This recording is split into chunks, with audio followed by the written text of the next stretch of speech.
Hello and welcome. आज मुझे tarot के अपकमिंग कोर्स के रिगार्डिंग बात करनी थी कि ये कोर्स कब से स्टार्ट हो रहा है, इसकी ड्यूरेशन कितनी होगी, इसका प्री रिक्वायरमेंट्स क्या है, क्या कुछ पहले से आना ज़रूरी है, ये कोर्स सिर्फ बेसिक कोर्स है या इसके बाद एडवांस भी होगा, इन सब बातों पर बात करते हैं। सबसे पहले तो ये कोर्स एक कंप्लीट कोर्स होगा बाय इटसेल्फ। ऐसा नहीं है कि सिर्फ बेसिक बताया जाएगा और बाद में बोला जाएगा आप एक और कोर्स को ज्वाइन कीजिए। ये कंप्लीट होगा। ये कोर्स करने के बाद आपको कहीं और से सीखने की या कुछ और जानने की ज़रूरत नहीं है। But because learning is never ending, आप हमेशा कुछ ना कुछ टेक्निक किसी ना किसी बुक से या किसी से सीखते ही हैं। कोई भी ऐसा इंसान नहीं है जिसको कंप्लीट विद्या, complete knowledge specially occult field की होती ही है। बट आपको इसके बारे में जो भी टेक्निक्स होती हैं, कार्ड्स को रीड कैसे करते हैं, कितनी तरह के स्प्रेड्स होते हैं, स्प्रेड्स को जोड़ते कैसे हैं, वो सब बताया जाएगा। फिर आज हम जानेंगे कि टैरो होता क्या है।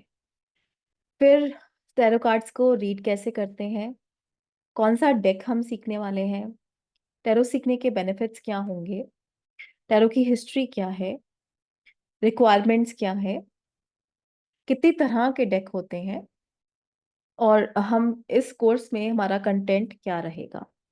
तो टैरो कार्ड्स को रीड कैसे किया जाता है?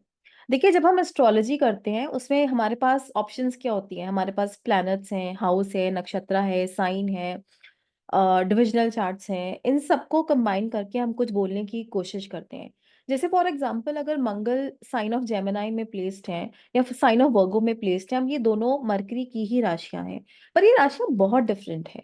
जहाँ मार्स की एनर्जी वर्गो में जाके थोड़ी क्रिटिकल और एनालिटिकल हो रही है, वहीं जेमिनाई में हम अपनी एनर्जी, क्योंकि मंगल एनर्जी है, तो वो जिस भी साइन में जिस भी भाव में जा रहा है हम उस तरह से अपनी एनर्जी को यूज कर रहे हैं।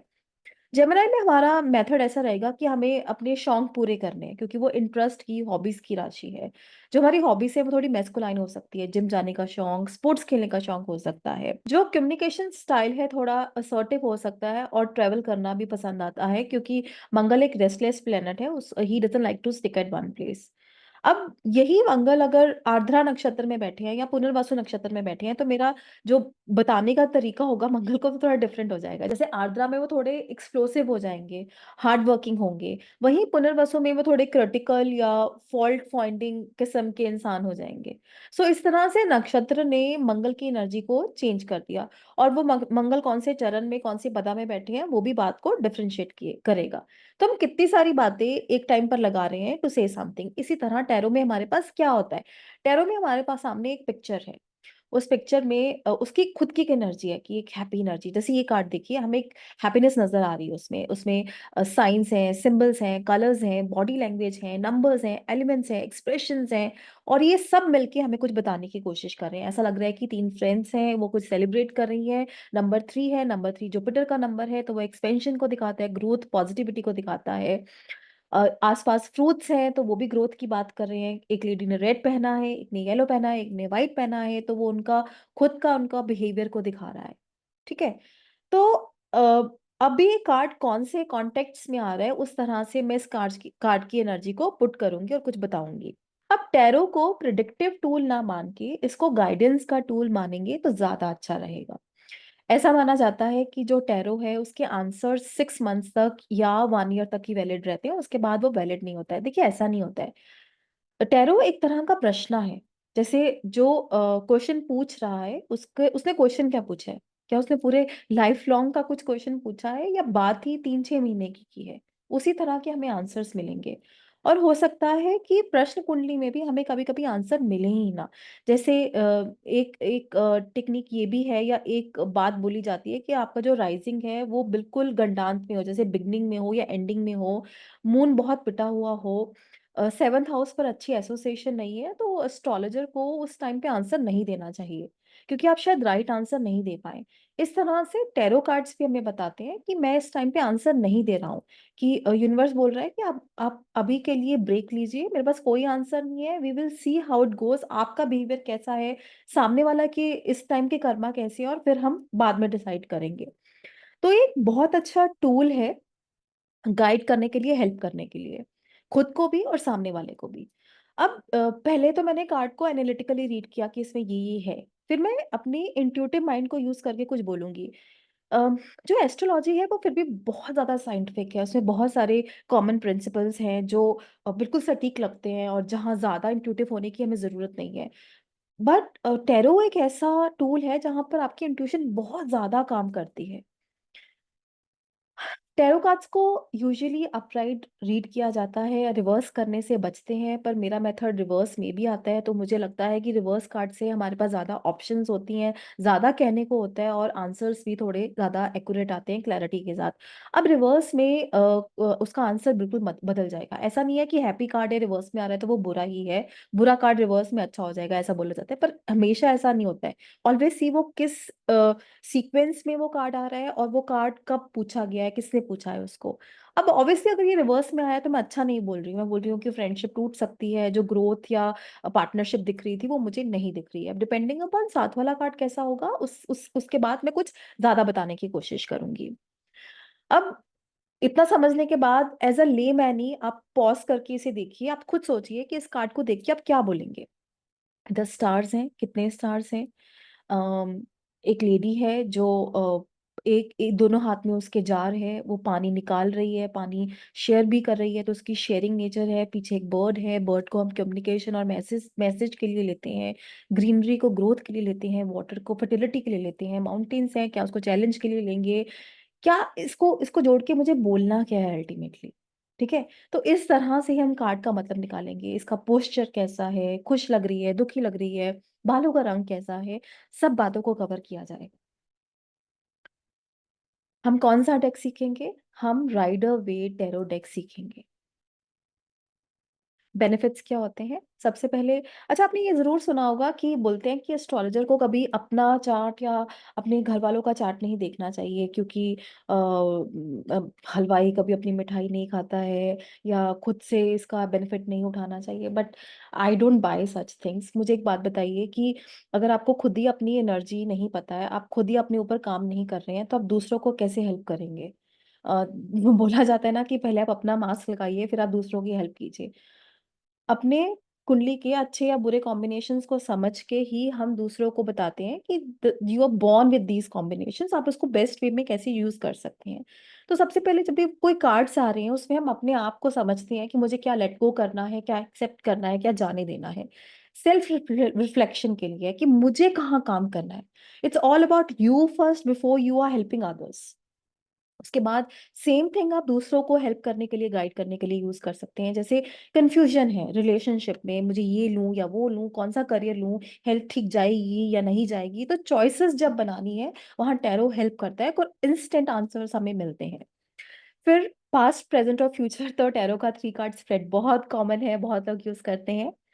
देन किसी सिचुएशन को हैंडल कैसे करना है, ये प्रश्न से भी पता लगता है, जिसमें हम बोलते हैं कि ये प्लैनेट आपको अफ्लिक्ट कर रहा है या ये प्लैनेट आपको सपोर्ट कर रहा है, तो ये इंसान, ये प्लैनेट का ये सिग्निफिकेशन आपको हेल्प करेगा। उसी तरह से टैरो कार्ड्स में हमें बताते हैं कि who can come for your help. वैसे ही प्रॉब्लम का रीजन कौन हो सकता है, और फिर एक नया पर्सपेक्टिव भी हमें पता लगा। सो बेसिकली मेरे कहने का मतलब ये है कि टैरो सिर्फ एक प्रिडिक्टिव टूल नहीं है, वो एक गाइडेंस के लिए, एनालिसिस के लिए यूज किया जाता है कि राइट नाउ की एनर्जी कैसी है और हमें यूनिवर्स किस तरफ को रास्ता बता रहा है जो हमारे लिए एट प्रेजेंट ठीक है।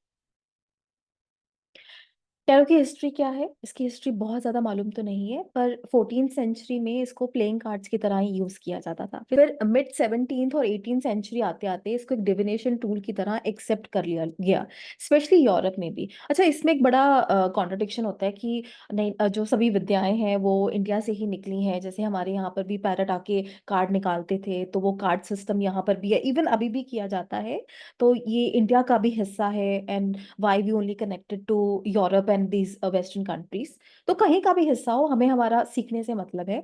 तो वहां पर ये फेमस होने लगा। तो गोल्डन डॉन नाम की एक सोसाइटी थी, जिसके कि एक मेंबर एडवर्ड वेड ने एक आर्टिस्ट पेमिला कॉलमैन स्मिथ के साथ कोलेबोरेशन में राइडर वेड टेरो डेक बनाया था, जो अभी तक भी यूज किया जाता है और उसकी मान्यता सबसे ज्यादा है, सबसे ज्यादा पॉपुलर डेक है, जिससे कि बाकी डेक्स भी निकले हैं। अब 20th सेंचुरी आते आते तो इसमें बहुत पॉपुलर हो गया, इसको इतनी रिकॉग्नाइजेशन मिल गई, और अब तो क्या कहने हैं, बहुत सारे लोग इस पे बहुत विश्वास करते हैं और उनको अच्छे रिजल्ट्स भी मिलते हैं। तो रिक्वायरमेंट क्या है हमारी? सबसे पहले हमारी इंटेंशन क्लियर होनी चाहिए, किसी का नुकसान करने की या what's happening in somebody else's life, वो हमारी इंटेंशन नहीं होनी चाहिए। हम कोई भी क्वेश्चन पूछ रहे हैं, अपने लिए पूछ रहे हैं, सामने वाले के लिए पूछ रहे हैं, उसमें हमारा मोटिव सिर्फ इतना होता है कि हमें उसकी हेल्प करनी है। We are not intruding in somebody's life, okay. Then meditation में हाई होना चाहिए, क्योंकि हमें साइकिक और इंट्यूटिव एबिलिटी हमारी अच्छी होनी चाहिए। उसके बाद इंट्यूशंस में, ओमेंस में, हायर पावर में बिलीव करना है। जैसे कि प्रश्ना में भी बोला जाता है कि कुछ ओमेंस आते हैं। आप जब भी हमसे कोई क्वेश्चन पूछता है तो एग्जैक्टली उस टाइम पे क्या हो रहा है, आपके सराउंडिंग कैसे हैं। जैसे अगर आपने प्रश्न लगाया चार्ट मैचिंग का, प्रश्न भी नहीं लगाया चार्ट मैचिंग, आप चार्ट मैचिंग कर रहे हैं and your partner comes and start fighting with you, आप सिंगल बर्ड को देख रहे हैं या किसी को लड़ते हुए देख रहे हैं, तो ये कोई अच्छा ओमन नहीं है। तो ओमेन्स, इंट्यूशंस, हायर पावर इसमें भी काम करती है। आपको अपने सबकॉन्शियस माइंड के साथ, इंट्यूटिव एबिलिटी के साथ कनेक्ट होना जरूरी है। फिर पॉजिटिव थिंकिंग और प्रैक्टिस करना है अफर्मेशन को, क्योंकि हमारा काम किसी को पुट डाउन करना या ये बताना नहीं है कि तुम्हारे बहुत नेगेटिव कार्ड्स आए हैं, अब तुम्हारा कुछ नहीं हो सकता है। हमारा काम है उनको बताना आप इस सिचुएशन को बेस्ट वे में कैसे यूज कर सकते हैं। जैसे मैं बार बार बोल रही हूँ कि ये गाइडेंस का टूल है। हम कौन सा, अच्छा कितनी तरह के डेक होते हैं? डेक बहुत तरह के होते हैं बेसिकली। जैसे एंजल थेरेपी कार्ड्स मिल जाएंगे, unicorn cards, oracle cards, Hindu tarot cards मिल जाएंगे, वन लाइनर्स मिल जाएंगे। जैसे उसमें लिखा होता है तुम्हारा काम नहीं होगा, तुम्हें आज सफलता मिलेगी एंड ऑल दैट। हम क्या करने वाले हैं? हम राइड अवे टैरो डेक ही करने वाले हैं। अब क्लास में हम क्या क्या कवर करेंगे, कोर्स में हम क्या क्या कवर करेंगे? कोर्स में बेसिकली इसमें 78 कार्ड्स होते हैं हमारे डेक में। तो 22 जो हैं वो मेजर कार्ड्स हैं। मेजर कार्ड्स होते हैं, माइनर कार्ड्स होते हैं। जो मेजर कार्ड्स हैं वो मेजर इवेंट्स में, मेजर इंसिडेंट्स को दिखाते हैं, हम उन्हें कवर करेंगे। उसके बाद हम 56 माइनर कार्ड्स होते हैं, जिसमें कि 40 नंबर कार्ड्स होते हैं, जिसमें एलिमेंट्स आते हैं जैसे अग्नि, वायु, जल, पृथ्वी। ये सारे एलिमेंट्स को हम डिटेल में डिस्कस करेंगे। और फिर कोड कार्ड्स होते हैं, जिसमें हम रिलेशनशिप को देखते हैं। उसके बाद जैसे मैंने बोला कि हम एलिमेंट्स और नंबर्स को समझेंगे, कि किसी कार्ड का अगर 1 नंबर है तो वो खुद से सन की एनर्जी को कैरी करता है। 2 में कंफ्यूजन भी आ रही है, पार्टनरशिप भी आ रही है। अब पोलराइजेशन मतलब कि एक कार्ड को दूसरे कार्ड से जोड़ना कैसे। जैसे मैंने पहले भी बोला कि मंगल अगर जमनाई राशि में बैठे हैं तो कौन से नक्षत्र में बैठे हैं, कौन सी पदा में गए हैं, और हम बातें डिफरेंट कर रहे हैं, उनकी कंजंक्शन किसके साथ है। इसी तरह से टैरो में भी हम कार्ड को कार्ड से जोड़ते हैं सिचुएशन के अकॉर्डिंग, उसको पोलराइजेशन बोलते हैं। फिर रिवर्स कार्ड का क्या मतलब है, उसके बाद एफर्मेशंस कैसे होती हैं, और इवेंट को टाइम कैसे करते हैं। अगर यस आंसर आ रहा है तो कब तक होगा आपका काम, जो टैरो में थोड़ा मुश्किल काम है। स्प्रेड्स कितनी तरह के करने वाले हैं? हम स्प्रेड बहुत तरह के करेंगे। 1 card, 2 card, 3 card, 5 card, relationship spread, career spread, yes no spread, birthday spread, past life spread, root chakra spread, lost and found spread, Celtic cross करेंगे, हॉर्स स्प्रेड, पाइलॉन मेथड, या मैनिफेस्टेशन एंड ग्रेटिट्यूड स्प्रेड। ये spread बहुत तरह से बनाए भी जाते हैं आपके कन्वीनियंस के लिए। आप कोर्स के बाद अपना एक यूनिक तरीका भी निकाल सकते हैं स्प्रेड करने का, क्योंकि इसमें कोई हार्ड एंड फास्ट रूल्स नहीं होते हैं। फिर कोर्स में इंटरेक्टिव डिस्कशन भी रहेगा, प्रैक्टिकल रीडिंग करेंगे, प्रैक्टिस होगी, कार्ड्स को एनर्जाइज कैसे करना है, क्लेंस कैसे करना है, पेंडुलम डाउजिंग कैसे होती है। कई बार हम फंस गए हैं, हमें समझ नहीं आ रहा है कार्ड की एनर्जी कहाँ जा रही है, तो डाउजिंग की हेल्प से हम कार्ड की एनर्जी को देख सकते हैं। और रेमेडीज कैसे की जाती हैं टैरो में। तो ये सब रहेगा कोर्स में। अब दोज हु आर इंटरेस्टेड, जिनको लग रहा है ये कोर्स करने का उनको फायदा होगा, वो कीन है, करना चाहते हैं, तो नीचे डिस्क्रिप्शन में मैंने नंबर दिया है, आप वहां पर टेक्स्ट या व्हाट्सएप करके पूछ सकते हैं। तो बेसिकली ये कोर्स 15 क्लासेस का होगा, जो ट्वाइस अ वीक हम क्लास रखेंगे। तो अप्रोक्सीमेटली विद इन 2 मंथ्स ये कोर्स कंप्लीट हो जाएगा। इसके चार्जेस क्या रहेंगे, कब से स्टार्ट हो रहा है? May be with in next 15-20 days हम स्टार्ट कर देंगे। Thank you so much and happy learning.